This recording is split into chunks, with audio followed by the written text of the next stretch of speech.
The two different colored chromosomes represent maternal and paternal chromosomes. The purple is paternal and the green is maternal. In metaphase of mitosis, all of the chromosomes are aligned at the equator of the cell, called the metaphase plate. Anaphase begins with the degradation of proteins that hold sister chromatins together, freeing the individual chromosomes. The freed chromosomes are then pulled by their centromeres to opposite poles of the cell.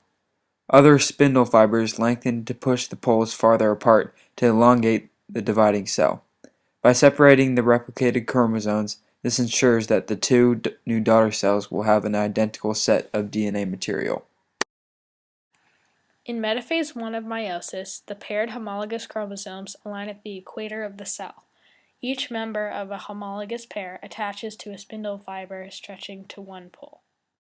In anaphase 1, the homologous chromosomes separate the opposite poles of the cell. However, the sister chromatids remain stuck together.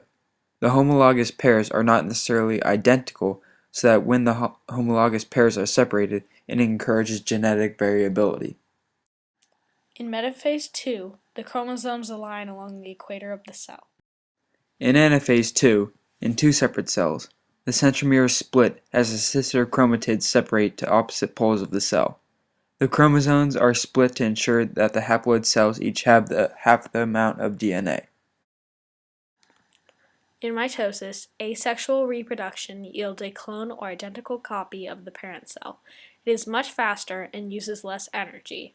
100% of the genes are passed on from the parent cell to the daughter cell, and there is little to no genetic variation.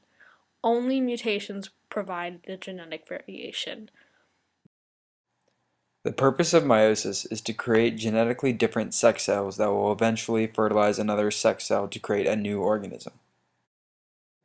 Meiosis halves the chromosome number of gametes so that the number of chromosomes doesn't double with every generation. I am now going to talk about two different types of variation. One is crossing over, which is during prophase 1 when the homologous pairs come together. The pairs sometimes cross over and switch tips, which causes genetic variation. The other one is an independent assortment, which is another type of variation which occurs during metaphase 1. It is determined by the way in which the homologous pairs line up. In meiosis, homologous pairs align, which does not occur in mitosis, which allows for crossing over, which also does not occur in mitosis. Also, in meiosis, one cell creates four daughter cells, which is different than in mitosis, where one cell makes two identical daughter cells. In meiosis, there is a lot more variation that the daughter cells could have, which in mitosis, the only way to have different DNA is through mutations during the S phase of interphase. Also, another difference is that in mitosis, it only occurs in somatic cells throughout the body, while in meiosis, it only occurs in germ cells. Also, in cytokinesis, it only occurs once in mitosis, while it occurs twice in meiosis, once in meiosis 1 and a second time in meiosis 2. In mitosis, the cells that are produced are identical, while in meiosis, the cells produced are non-identical haploid cells.